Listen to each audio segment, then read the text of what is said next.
Hi there, my name is Harry Edwards. I'm a level designer at Ubisoft Leamington. This video will look at the design process for one of the classified assignments I created for The Division 2. A classified assignment is a narrative-focused mission of around 20 to 30 minutes playtime. The mission was to be set inside a fictional Mexican embassy in Washington, DC. I began by researching embassies around the world to study their architectural styles, internal layouts, and scale. I discovered a huge amount of variety in these categories, offering me a lot of flexibility. I wanted to create a mission that takes place in one space. By reusing and revisiting different parts of a large space, the plan was to create a strong sense of journey towards an always visible objective. Due to my requirement for a large space, I opted for a high-spec, modern architecture. This would allow me to create a vast atrium with minimal structural support beams and pillars, in comparison to heavier older architectural styles such as neoclassical. To summarise, the mission would be set in a Mexican embassy, provide 20 to 30 minutes of playtime, and feature one large space. With this context explained, let's dive into the level. A classified assignment begins with a search for the entrance door in the open world. We did this to increase the mystery and excitement around playing and finding a classified assignment.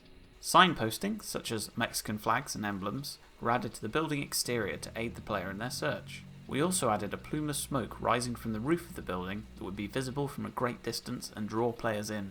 The player begins in the embassy visitors lobby. Their first barrier is a locked door requiring a keycard. I wanted to begin the mission by searching for and using keycards to establish the secure nature of an embassy. I tutorialised the first keycard by giving the player a small search area and requiring they simply shoot the lock off the back of a door, something they will have done multiple times during the game.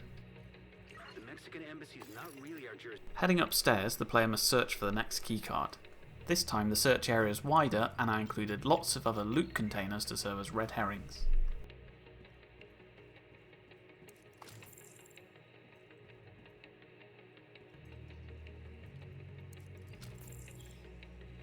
I also spawn an unsuspecting outcast from the toilet to introduce the player to the faction. A secret room is also accessible as a result of this.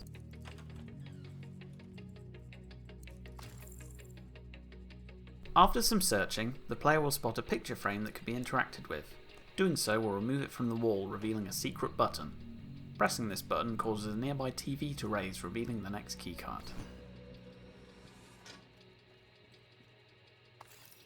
After unlocking the door, several outcasts burst out and run at the player, exploding into flames if they get too close. I used several surprise attacks throughout the mission to support the faction's narrative and provide the player with an exciting challenge. With the player's heart racing after this encounter, it's time to head into the ambassador's office. I use a raising blind to dramatically reveal the large atrium to the player. The theatre curtain style reveal adds more excitement and anticipation than if the window was just open when the player entered. The player gets the first view of their target here as well, the crashed helicopter. Heading down the stairs, the player begins their first major combat of the mission in the embassy visa application area. The encounter consists of a curving concourse flanked by two elevated walkways. I placed a generous amount of high cover in the middle seating area. This provides a safer approach to compensate for the disadvantage of being on the low ground should the player choose this route. The ramp on the right, pitted against the fixed height balcony, creates opportunities for some exciting shooting angles.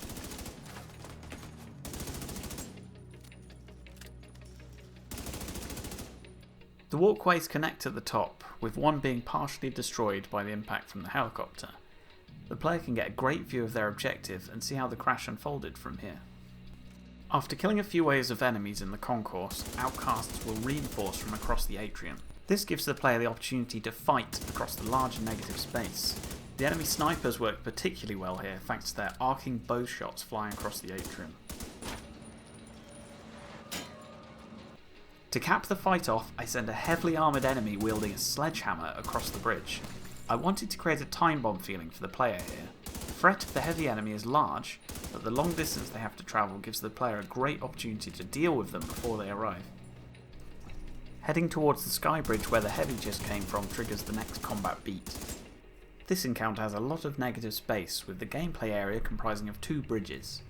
The odds are stacked against the player as I gave enemies high ground positions in the opposing office windows. I like that the player can track their progress and orient themselves easily by seeing the previous area they came from. However, for the next encounter I decided to move players out of the atrium. I did this because I wanted variety in the type of space the player is exploring. I also felt that by losing their vision on the helicopter, the player would feel a sense of urgency to progress through and get eyes on their target again. This upcoming encounter would also be where the outcasts spring their next trap on the player, and I needed a smaller, more linear area to support this. This encounter is the first time the player is at an even standing with the enemies. The space is flat with no high ground positions. The player can control the space very effectively by moving in cover between the two lanes. I constructed the room to have clearly defined front lines in the form of the multiple bridges. This creates a nice tug-of-war nature to the encounter. I trigger the next surprise attack here as well. As the player moves forwards, two walls explode in front of them and outcasts pour out of the breach. The player must react quickly, especially as I use an enemy type that will rush at the player and explode if they get close, the same type I used in the earlier surprise attack. I place several voice lines throughout the mission to foreshadow wall breach potential, since the enemies have access to C4. Fucker locked himself in the helo. We found some C4 upstairs. That should fix the problem. The next area originally mirrored the layout of the first half, with multiple bridges creating front lines. We made the decision to change this during development as the experience was feeling repetitive having the same layout twice. We removed the negative space for this section to provide a more varied experience. I also used flamethrower enemies here to further differentiate the encounter.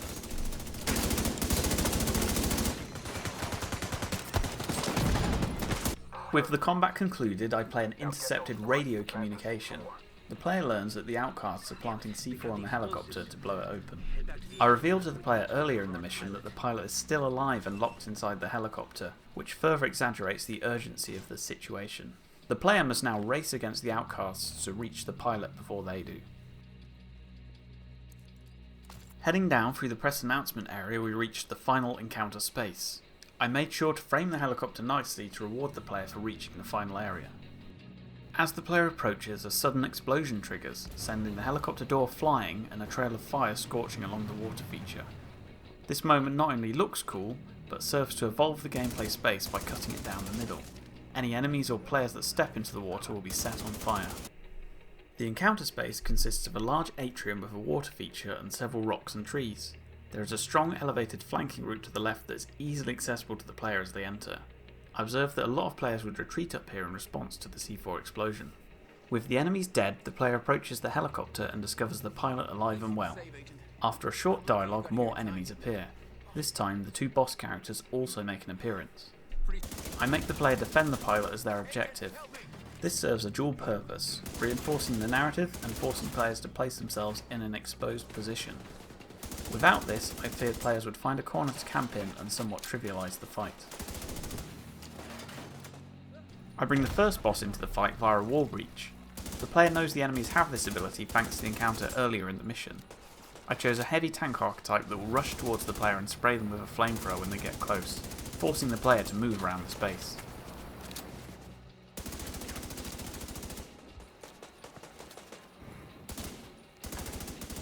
When the first boss is brought below a certain armour threshold, I make them retreat and despawn.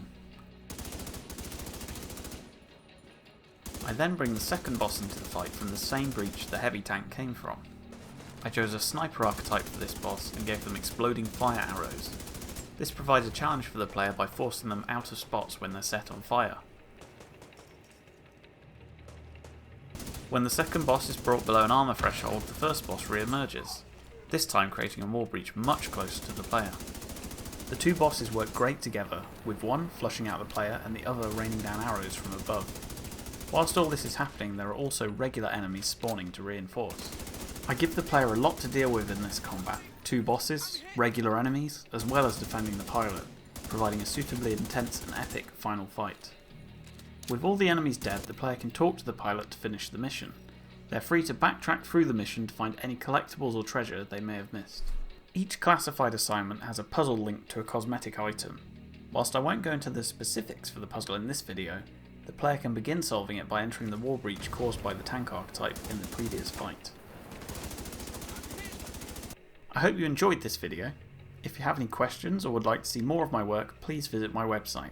The link is in the description below. Thanks for watching.